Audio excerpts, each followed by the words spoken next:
Joan Sebastián pregunta, ¿pecamos porque somos pecadores o somos pecadores porque pecamos? Muy buena pregunta. Eso Esa es parte de la naturaleza del hombre, ¿no? Sí, eso es, creo que de Jonathan Edwards esa frase. Entonces la respuesta a eso sería, pecamos porque somos pecadores. Y somos pecadores porque pecamos. También. Claro. O sea, y lo vamos a ver bíblicamente. Y esto Sí. habla de un poco la antropología bíblica. O sea, ¿qué es la antropología bíblica? Es cómo el hombre está compuesto y se define por medio de la Biblia. ¿Sí? Dentro de la antropología bíblica podríamos definir al hombre en su composición inmaterial. ¿No? Esto de la parte que no es tangible del hombre. ¿Por qué digo esto? Bueno, porque si nosotros estamos diciendo que pecar es errar al blanco y cometer actos que son contrarios a la moral objetiva de Dios, perfecta de Dios, eso es un hecho abstracto, es un concepto abstracto si yo no puedo interpretarlo desde mi propia ser humanidad. Se convierte en simplemente un concepto. Bueno, ¿qué es pecar? Bueno, cerrar al blanco, ¿no? Ahora, ¿cómo yo lo bajo para poder interpretarlo humanamente? Desde mi punto de vista, yo creo que no puedo interpretar prácticamente el pecado, o sea, de manera práctica, si yo no primero entiendo qué soy yo. O sea, cómo estoy conformado como ser humano. O sea, cómo la Biblia me define a mí como ser creado, o sea, cómo soy, qué partes me componen. Porque si yo digo, bueno, el pecado es infracción a la ley, pero ¿cómo infracción a la ley? ¿Infracción a la ley por mi voluntad? ¿Infracción a la ley por mi mente, por mi intelecto, por mis deseos? Y si es por mis deseos, ¿qué es el deseo? ¿Qué es el intelecto? ¿Qué es la mente? ¿Qué es el corazón? ¿Qué es la carne? O sea, estaríamos como definiendo abstractamente el pecado sin llevarlo a una práctica. No sé cómo lo ven ustedes.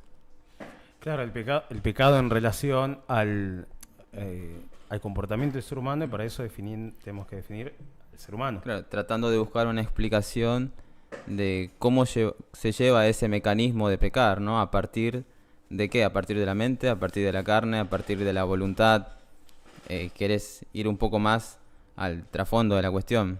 Al meollo. Claro, aparte, tengamos en cuenta que según la Escritura, no somos los únicos seres que hemos pecado. Es más, quienes crearon el pecado no son humanos.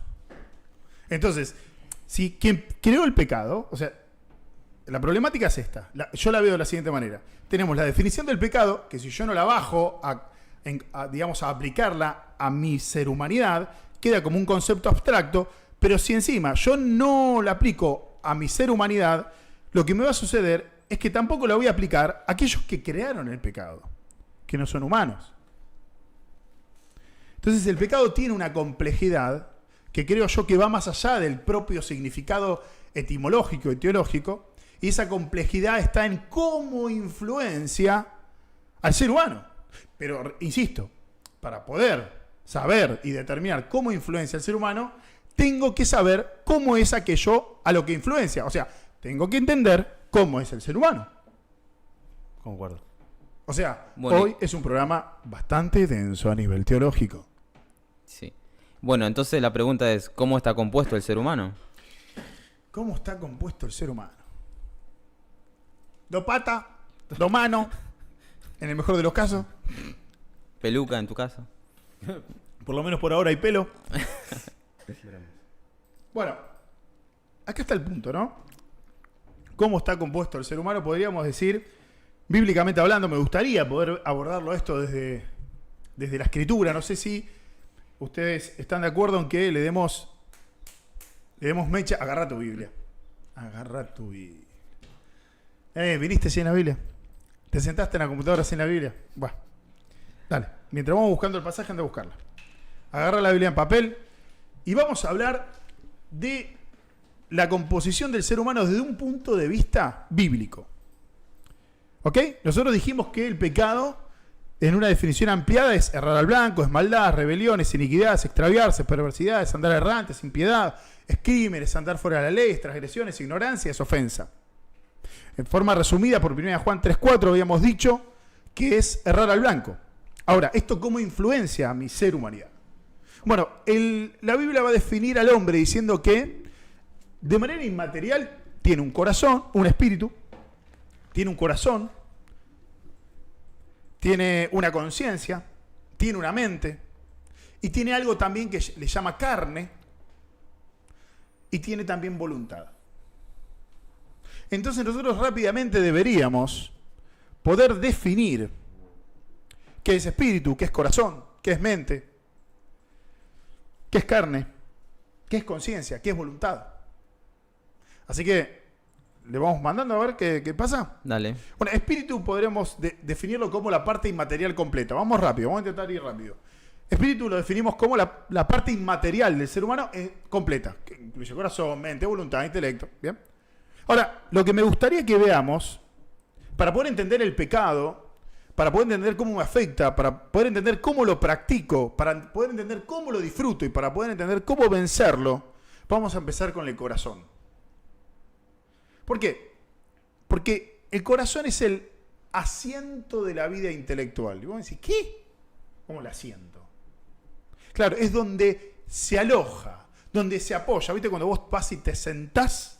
Bueno, la vida intelectual del ser humano vas a ver que está en el corazón. Y para eso vamos a empezar con Deuteronomio 8:5.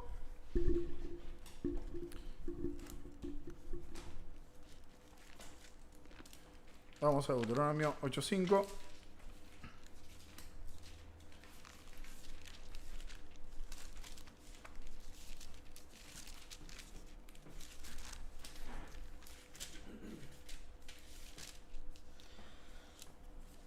¿Leo? Sí. Reconoce a sí mismo en tu corazón que como castiga el hombre a su hijo, así Jehová tu Dios te castiga. El corazón tiene la capacidad de reconocer. Vamos a ir rápido, ¿eh? Vamos a ir definiéndolo. Salmo 119:11 va a decir: en mi corazón he guardado tus dichos para no pecar contra ti. El corazón tiene la capacidad de obtener conocimiento acerca de la palabra de Dios. Vamos a Mateo capítulo 15, versículo del 19 al 20. Mateo capítulo 15, del 19 al 20 dice: porque del corazón salen los malos pensamientos, los homicidios, los adulterios, las fornicaciones, los hurtos, los falsos testimonios, las blasfemias. Estas cosas son las que contaminan al hombre. ¿Bien? O sea que el corazón es la fuente originaria de la que brotan los malos pensamientos y los malos actos. Después vamos a ver por qué. Pero ya acá, ¿viste que empezamos a entender un poquito más? Esto de qué es el pecado y ya empezamos a meternos en cómo es el hombre. Vemos que el hombre tiene una parte inmaterial que en generalidad se le dice espíritu, pero adentro tiene algo que la Biblia llama corazón y ese corazón tiene la capacidad de reconocer las cosas, tiene la capacidad de entender la palabra de Dios, pero principalmente la fuente de donde salen los malos pensamientos, los malos deseos. Ahora, vamos a Hebreos capítulo 4, versículo 12, para tratar de definir cómo es el corazón. El que lo tenga lo puede leer, Hebreos 4, 12. Porque la palabra de Dios es viva y eficaz y más cortante que toda espada de dos filos, y penetra hasta partir el alma y espíritu, las coyunturas y los tuétanos, y discierne los pensamientos y las intenciones del corazón. Perfecto. El corazón tiene intenciones y pensamientos. Vamos ya dándole una forma a esto de nuevo, porque te dicen, no, pero el corazón, y te cita Jeremías, el corazón es perverso, ¿quién lo conocerá? Bueno, ¿para qué? Porque lo podemos conocer bastante, no lo que va a salir de él, pero sí cómo funciona. ¿Bien? Reconoce el corazón, primero, reconoce. Puede entender la palabra de Dios. Es la fuente de donde brotan los malos pensamientos y las acciones. Tiene intención, dice Hebreos capítulo 14. Ahora sí, vamos a Jeremías 17:9. Pasaje muy conocido. Sí. Generalmente se utiliza este pasaje para definir el corazón. Está muy bien, pero solo queda corto. Totalmente. ¿Quién me lo puede leer? Leo. Engañoso es el corazón más que todas las cosas y perverso, ¿quién lo conocerá? O sea, que el corazón es engañoso y y perverso. perverso. Malo. Chabón, me está definiendo re mal. Vos tenés corazón, yo tengo corazón, Claro. todos tenemos corazón y vemos que nada, cosas muy lindas no salen del corazón. Claro, y léelo de nuevo, por favor. Engañoso es el corazón más que todas las cosas y perverso. ¿Quién lo conocerá? Es tremendo, ¿no? O sea que es malo y tiene la capacidad de engañar, Es perverso, es engañoso. ¿no? Es tremendo. Y dice, ¿quién lo conocerá? En el próximo versículo va a decir, yo y Jehová. Que escudriña la mente, que prueba el corazón, para dar a cada uno según su camino, según el fruto de sus obras. Es tremendo esto, ¿no? Porque nosotros ni siquiera nosotros podemos saber lo que puede brotar de esa fuente que tenemos como corazón. O sea, como todos tenemos corazón y el corazón salen cosas malas del corazón y es perverso y es una fuente de maldad. O sea que nosotros somos eso. Nosotros somos eso. Empezamos a entender lo que nosotros somos. Claro. ¿Se entiende? Sí. Sí. Bien. ¿Se entiende? Bien. Y creo que para esto puede generar hasta rebeldía para el ser humano, porque no estamos diciendo cosas lindas del ser humano, pero bueno, estamos acá para Básicamente decir lo que somos dice una porquería, lo que ¿no? dice la escritura acerca de nosotros, claro. Bueno, pero pará, vamos a tratar de... Vamos a poner un poquito de onda. A ver. Todo oscuro, Rulo. Vamos a poner un poquito de Todo onda. malo. Todo malo. No, pero al final, no, ¿cómo es? no. ¿Te viniste de Rosario para esto? ¿De Buenos Aires para esto? Vamos a Deuteronomio, capítulo 4, versículo 29. Claro, parece como que quisiéramos, en el mal sentido usado, exhortar, pero no, lo que estamos tratando de hacer es definir. Estamos definiendo, estamos leyendo la escritura y la escritura misma nos va guiando a cómo somos, ¿no? Eso, sí. No Ahora, estamos agregando nada. vamos a ver qué también es el corazón. En Deuteronomio capítulo 4, versículo 29. Quien lo tenga. Mas si desde allí buscares a Jehová, tu Dios, lo hallarás, si lo buscares de todo tu corazón y de toda tu alma. Bien. Deuteronomio 4:29 habla de amar. De buscar con todo tu corazón a Dios. Eso es amor. El corazón ama. ¿Sí? O sea, el corazón es también el centro. Así como es el asiento intelectual, vimos los pasajes anteriormente, también es el centro de la vida emocional.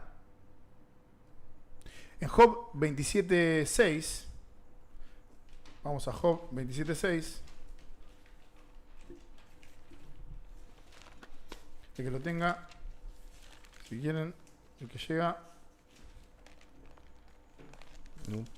dice así: mi justicia tengo asida y no la cederé, no me reprochará mi corazón en todos mis días. El corazón nos reprocha. Vamos ya viendo facciones del corazón que no son sí o sí negativas. En el Salmo 104:15, en Isaías 30:29 va a decir que se regocija el corazón, se alegra. Vamos a Romanos 9:2.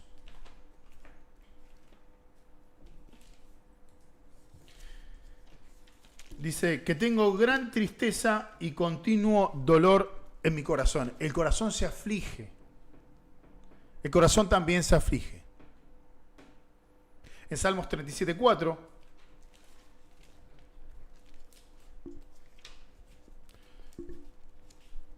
Salmos 37:4, que nos dice: deleítate a sí mismo, Jehová, y Él te concederá las peticiones de tu corazón. El corazón desea. Que no necesariamente eso es malo. Desea. Salmo 73:21. Y vamos aterrizando sobre la definición del corazón. 73:21. Nos va a decir: se llenó de amargura mi alma y en mi corazón sentía punzadas. El corazón se amarga. ¿No? Entonces tenemos una parte del corazón que es este asiento intelectual que decíamos que tiene la capacidad de reconocer, de obtener conocimiento, que es la fuente de los malos pensamientos y las acciones. que tiene intenciones el corazón y que es engañoso y es perverso. Pero también vimos que dentro del centro emocional de la vida del hombre, que es el corazón ama, se autorreprocha, se regocija, se alegra, se aflige, desea, se amarga. Esta es la complejidad, resumida, por supuesto, del corazón del hombre. O sea, cuando hablamos del corazón, hablamos de esto. Pero no solamente esto, sino que dijimos que el corazón es el asiento del intelecto del ser humano. Hablamos de que es la fuente de las emociones, ¿cierto? Sí. Bueno, es el centro de la voluntad. Y perdón. alguien, esta vez fue Franco el que prendió la cámara, alguien siempre, por favor, esto Es la forma de bautizar el programa en Rosario. como los paganos, ¿viste? Esto es la cábala. Eso porque hay pecado por ahí. No. Claro, ¿viste? Se puso nervioso. No me Están quemé. hablando de mí. No me quemé. El diablo está enojado. El enemigo. Ahora, es el asiento intelectual, es la fuente de las emociones, y el corazón es el centro de la voluntad. Y vos me preguntás, pero Rulo, ¿con cuchara o con tenedor? ¿Con qué se come esto? ¿Para qué me lo estás explicando? Para que ya vamos a llegar. Todo esto es para explicar algo. Aparte está bueno. Está bueno. Entonces decimos que el corazón es el centro de la voluntad del hombre. Y para eso hablamos de Deuteronomio 4:29. Sí. ¿Ven? Hay voluntad de buscar o no buscar. ¿Sí? Éxodo 14:5.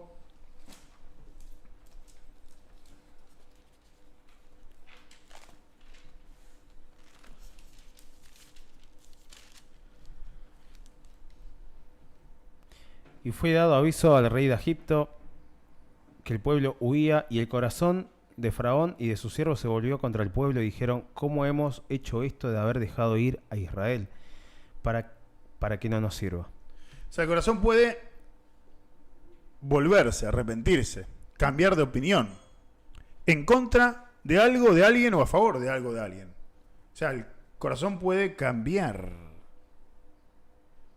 de opinión. Importantísimo el tema che. Ahora vamos a Hebreos capítulo 4, versículo 7. Podríamos ir a Romanos, pero prefiero el de Hebreos. Vamos con Hebreos. Hebreos capítulo 4, versículo 7. Rápidamente.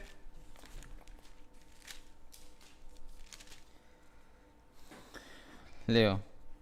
Otra vez determina un día, hoy, diciendo después de tanto tiempo por medio de David, como se dijo: si oyeres hoy su voz, no endurezcáis vuestros corazones. Entonces, dentro del centro de la voluntad de nuestra vida, tenemos la posibilidad de endurecer nuestro corazón, de cerrar nuestro corazón frente a Dios. Dijimos que el corazón es el centro de la voluntad del hombre, que el corazón busca, puede volverse en contra o a favor de alguien o de algo, puede endurecerse. Ahora quiero que prestemos atención a este pasaje porque para mí es vital. Éxodo capítulo 7, versículos 22 al 23. Mucho Antiguo Testamento, por supuesto, como siempre nos gusta. Mucha Biblia, lo avisamos. Mucha Biblia. Lo avisamos. Vamos, Éxodo 7, 22 y 23. Este pasaje es importantísimo. Sí. ¿Quién quiera leerlo? Y los hechiceros de Egipto hicieron lo mismo con sus encantamientos, y el corazón de Faraón se endureció y no los escuchó, como Jehová lo había dicho. Y Faraón se volvió y se fue a su casa, y no dio atención tampoco a esto. El corazón es quien escoge. El corazón a lo largo de la vida, te estoy tirando un pasaje, podríamos tirar un montón más, es quien elige.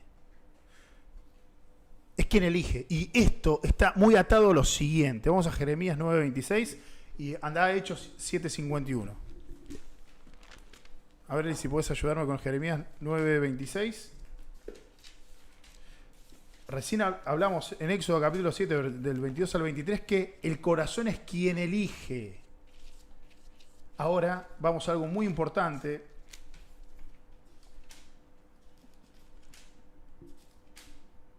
Jeremías 9:26. Bueno, leo.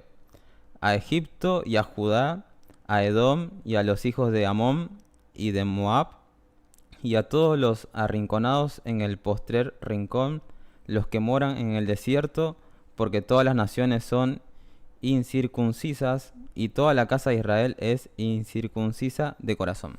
Hechos 7:51. Pero Hechos 7. 51. Duros de cerviz e incircuncisos de corazón y de oídos, vosotros resistís siempre al Espíritu Santo como vuestros padres, así también vosotros. El corazón del ser humano es incircunciso. La vas agarrando. Más o menos empieza a formar el rompecabezas. Vamos de nuevo, rápidamente, lo repasamos rápido. Dijimos que el hombre está compuesto de una parte inmaterial a la cual llamamos espíritu, que tiene varias partes. Una de ellas es el corazón, que es el asiento intelectual de la vida, ¿sí? El corazón reconoce, obtiene conocimiento, es la fuente de los malos pensamientos y de las acciones, tiene intenciones, es engañoso desde el punto de vista intelectual. Es también el centro de la vida de las emociones. Habíamos dicho que ama, autorreprocha, se regocija, se alegra, se aflige, desea, se amarga. Hablamos ahora de que es el centro de la voluntad. ¿Ok? Entonces hablamos de intelecto, hablamos de emociones y hablamos de voluntad. Seguime. Es el centro de la voluntad. Dijimos que busca, ¿no? Que puede ir o volverse en contra o a favor de alguien o de algo. Que puede endurecerse. Que el corazón es quien escoge. Y que el corazón del hombre está incircunciso. Pero, te tiro un palito, porque vamos a ir a un versículo que si nos conocés, lo citamos mucho, que es Deuteronomio capítulo 30, versículo 6. Sí, señor. ¿Qué dice? Así como dijo la escritura recién que el corazón del hombre es incircunciso, tenemos una buena noticia, porque si no parece que es un mate amargo que nunca se lava. Vamos a Deuteronomio 36. Porque dijimos recién que el corazón es quien escoge y el corazón es incircunciso. Pero, Leo. por favor. Y circuncidará Jehová tu Dios tu corazón y el corazón de tu descendencia, para que ames a Jehová tu Dios con todo tu corazón y con toda tu alma, a fin de que vivas. Claro que sí. Entonces el corazón puede ser circuncidado. Pero ¿a qué se refiere con que el corazón es circunciso? ¿A qué hace referencia Jeremías cuando habla de eso? ¿Qué dice? ¿Qué quiere decir con es incircunciso? ¿De qué habla? O por ejemplo, cuando hablamos en Hechos también, esto de la incircuncisión. ¿Qué significa? Porque circuncidar, ¿qué es? Cortar, sacar lo que está Cortar el prepucio. de más. Circuncidar es, claro, el miembro masculino, es quitar una parte, el prepucio, ese, podríamos decir, ese exceso de carne. Claro. Quitar la carne. Siguiendo esa analogía, nuestro corazón está pervertido por un exceso de maldad, y así lo definía el pueblo de Israel, pero vemos que Moisés en Deuteronomio hace una promesa de que Jehová mismo va a quitar ese exceso de nuestro corazón, ¿no? Que sería la promesa del nuevo pacto. A través de su espíritu, Él va a purificarnos de esa forma. Así es. Muy loco, ¿no? Porque recordando Deuteronomio 36, en los capítulos anteriores, da la ley y dice, bueno, no la van a cumplir. O sea, esta es la ley que tienen que cumplir, pero no la van a cumplir. Y dice que va a circuncidar. Y acabamos de leer que el corazón tiene ciertas capacidades y características, pero siempre nos lleva a elegir errar el blanco, ¿no? Como después dicen en Romanos 3. Sí, y no solo eso, sino que dentro de lo que es la antropología bíblica, o sea, de cómo estamos compuestos nosotros, hablamos del espíritu y dijimos que el espíritu tiene corazón, pero también dijimos que el espíritu tiene conciencia, dijimos que el espíritu tiene mente, tiene carne y tiene voluntad. ¿Ok? La voluntad, para ir definiéndolo, porque surge del corazón, es la capacidad del ser humano para decidir. ¿Sí? Es el, digamos, el poder interno para tomar decisiones. ¿Por qué hablamos de esto? Porque vamos a ver por qué pecamos y qué ha hecho el pecado con cada una de nuestras características. ¿Qué ha hecho el pecado con nuestro corazón? ¿Qué ha hecho el pecado con nuestra mente? ¿Con nuestra conciencia? ¿Con nuestra carne? ¿Con nuestra voluntad? Porque tenemos que llegar a un punto. Y a responder la pregunta, ¿qué es el pecado? ¿Por qué está el pecado? ¿Por qué existe el pecado? ¿No? Para eso estamos también, ¿o no? ¿Por qué existe el pecado? ¿Por qué Dios permitió el pecado? ¿Y cuál fue la consecuencia del pecado? ¿Qué nos hizo? ¿A dónde nos llevó? Para responder todas estas preguntas es necesario, si lo queremos hacer de manera seria, teológicamente hablando y delante de Dios, hacerlo así, pasito a pasito. Podríamos rápidamente ir a Hechos 23.1 para rápidamente definir al hombre, a su espíritu, como que es un espíritu que es consciente, es un espíritu que tiene conciencia. Hechos 23.1 dice: entonces Pablo, mirando fijamente al concilio, dijo: varones, hermanos, yo con toda buena conciencia he vivido delante de Dios hasta el día de hoy. La Biblia define al ser humano en su parte inmaterial como que tiene conciencia. O sea, es ese testigo, podríamos decir. La conciencia es como un testigo que está dentro del hombre, que nos estimula a hacer lo que creemos que está bien o lo que creemos que es correcto. Bien, ojo, uno puede hacer lo malo con buena conciencia. Vos puedes estar haciendo algo que es malo creyendo que está bien. O sea, tener conciencia, tener este testigo dentro nuestro, no implica necesariamente no pecar. Exacto. Muchas veces es la propia conciencia la que justifica nuestros pecados y nos justifica o intenta justificarnos delante de Dios. ¿Vamos? ¿Vamos Sí. bien? Sí, me acordaba de Romanos cuando Pablo dice: miserable de mí porque no podía dejar de pecar. Así como nos pasa a nosotros cuando pecamos y nos arrepentimos. No queremos hacer lo bueno y hacemos lo malo. Así es. Y rápidamente podemos decir, bueno, la mente es la facultad, ¿no? Para percibir, para entender, para juzgar, para determinar mente. Porque si no, esto se hace muy largo. Carne. Podríamos decir que la carne es una disposición a pecar. Porque uno dice, bueno, la carne, pero la carne muchas veces la palabra la define como algo material, pero también la define como algo inmaterial, ¿o no, muchachos? ¿Esto es así o yo estoy equivocado? No, es así, sí. A ver si encuentro. Sí, ¿no? O sea, la define como como también parte de nuestra sección inmaterial. Ya vamos a ver un poquito Sí, más de esto. lo define como algo abstracto que nos causa una tendencia a hacer lo malo. Exactamente, tal No, cual. no solamente la parte física, sino que, bueno, te decía como eso, algo abstracto. Y es una disposición innata, ¿no? A hacer lo malo. Inmaterial, ¿no? Como decías. Claro, es inmaterial, es innato en nosotros y nos dispone a lo malo. La concupiscencia, la famosa concupiscencia, ¿no? Esta intención del corazón a inclinarse hacia el mal. Definido esto, definido más o menos, porque tampoco podemos... Claro, un programa de esto requiere, pero... Sería una serie, ¿no? De amartiología. Claro.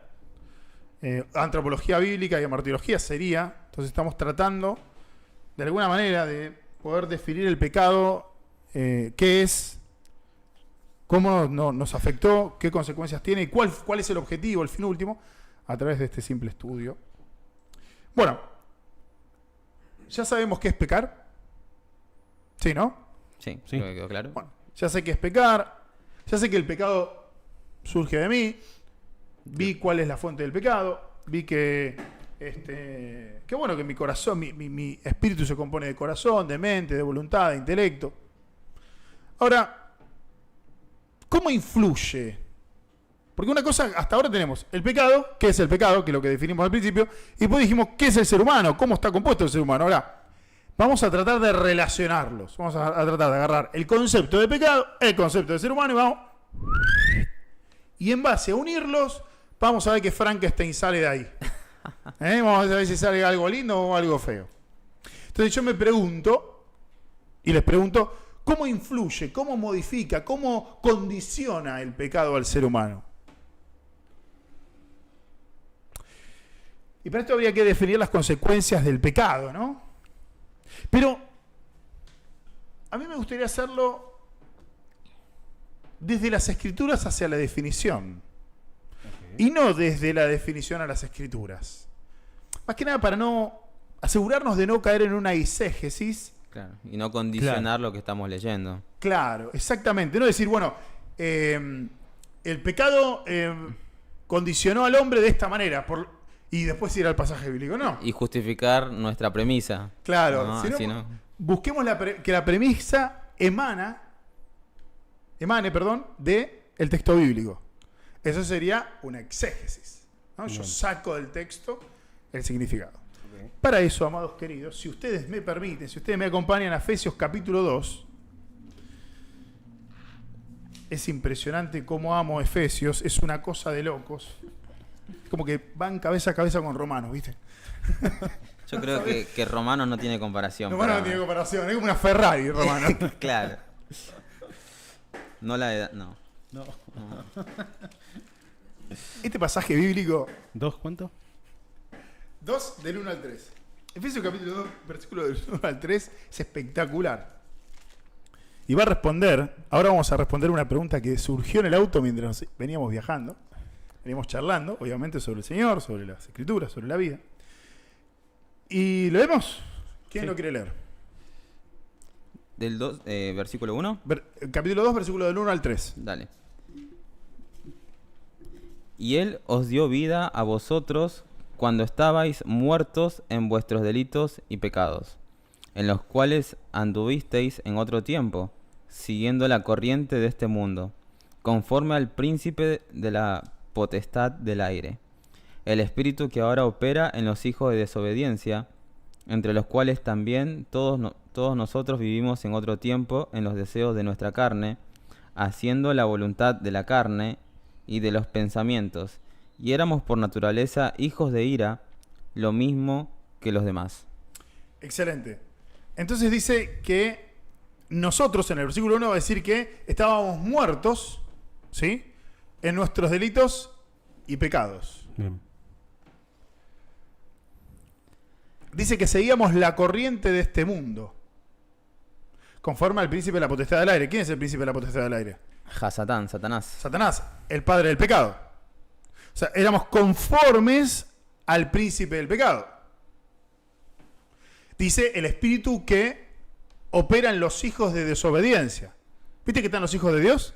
Bueno, entérate que están los hijos de desobediencia también. Que son los hijos de Satanás. Dice el versículo 3, entre los cuales también todos nosotros vivíamos en otro tiempo en los deseos de la carne. ¿Ok? Dice, haciendo la voluntad de la carne y de los pensamientos, y acá viene la palabra fusis en griego, que es, y éramos por naturaleza hijos de ira, lo mismo que los demás. Fusis habla desde el nacimiento, éramos hijos de ira. Me recuerda mucho a lo que habla, bueno, es Pablo mismo también que escribe Efesios, que en Romanos en capítulo 5 habla de ser siendo enemigos, no éramos reconciliados. Acá lo habla, utiliza otras palabras, adrede, pero ahora, es muy similar. Es interesante porque nosotros estamos corrompidos. O sea, entendemos a partir de la explicación del apóstol Pablo que todos los componentes del ser humano, por lo que está diciendo, lo está explicando el pasaje, todos los componentes del ser humano están corrompidos, rotos, no funcionan, no andan por el pecado. No hay parte del ser humano, parte que definimos anteriormente, que escape a la influencia del pecado. Y por esta modificación en nuestra naturaleza, en nuestro ser, se condicionó. Y condiciona nuestra humanidad, condiciona nuestro ser, nuestra naturaleza. Mira, en 2.3, viste que dice, definitivamente dice, somos por naturaleza hijos de ira. Habla de que somos innatamente corruptos y malvados. O sea, mi naturaleza, Tu esencia. mi esencia, mi Tu ser. fusis, desde el nacimiento. Ándame a Salmo 51.5. O sea, Dice, todo lo que sos, o todo lo que somos hijos de ira, por naturaleza. por naturaleza, haciendo la voluntad de la carne y de los pensamientos, hijos del maligno. ¿Qué dice Salmo 51.5? He aquí en maldad he sido formado y en pecado me concibió mi madre. Vamos de nuevo, ¿no? En maldad he sido formado y en pecado me concibió mi madre. Pero, che, Rulo, qué programa bajón que me estás tirando. No, pará.